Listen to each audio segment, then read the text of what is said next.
ఆరోగ్యానికి మంచిది అని చెప్పి ఎంత చెప్పినా మనం తినలేని కొన్ని వస్తువుల్లో కాకరకాయ ఒకటి. కానీ ఎటువంటి చేదు ఏమీ లేకుండా నోటికి మంచిగా రుచివంతంగా ఉండేలాగా కాకరకాయ ఎలా చేసుకుందామో చూసేయండి. ఈ వీడియో లాస్ట్ వరకు చూసేయండి, మీకే తెలుస్తది. ఆయిల్ పెట్టుకొని ఆయిల్ కాగాక కాకరకాయ ముక్కలన్నవి రౌండ్‌గా కట్ చేసి అవి అందులో వేసి ఫ్రై చేసుకోండి. అందులోకి ఇంకో బాండీ పెట్టుకొని అందులో oil 2 table spoons of oil ఏసి మినపప్పు, శనగపప్పు, జీలకర్ర వేసి వేపండి.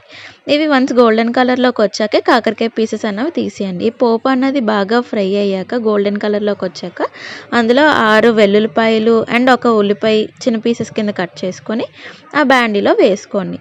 వన్స్ అవి బాగా కలుపుతూ ఉండండి. ఇది అన్నవి ఉల్లిపాయలు అన్నవి బాగా వేగిపోయాయి అని మీకు అనిపిస్తే అది మిక్సీ జార్లోకి ట్రాన్స్ఫర్ చేసుకోండి. వన్స్ అవి కూల్ అయ్యాక మాత్రమే ట్రాన్స్ఫర్ చేసుకోండి. దీనికి ఫైన్ పేస్ట్ చేసుకోండి. దీంట్లోనే 1 spoon of salt, 1 spoon of chilli powder వేసి 4 రెడ్ చిల్లీస్ కూడా వేసుకోండి. మనకి రుచి బాగుంటుంది రెడ్ చిల్లీస్ వేస్తే. ఎంత కారం వేసినా కారం వేరు, కానీ రెడ్ చిల్లీస్లో వస్తే కారం వేరు. అండ్ మంచిగా మిక్సీ కట్టుకొని ఇలా ఫైన్ పేస్ట్ చేసుకోండి. తర్వాత అదే ప్యాన్లో 2 టేబుల్ స్పూన్స్ ఆఫ్ ఆయిల్ వేసి ఈ పేస్ట్ని మళ్ళీ అందులో వేయండి. ఈ పేస్ట్ అన్నది అలా కంటిన్యూస్గా తిప్పుతూనే ఉండండి, ఇలా ప్యాన్ నుంచి సెపరేట్ అయ్యేంత వరకు.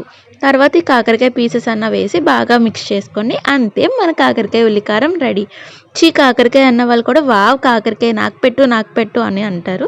తప్పకుండా అంటారు, నన్ను నమ్మండి. Please subscribe.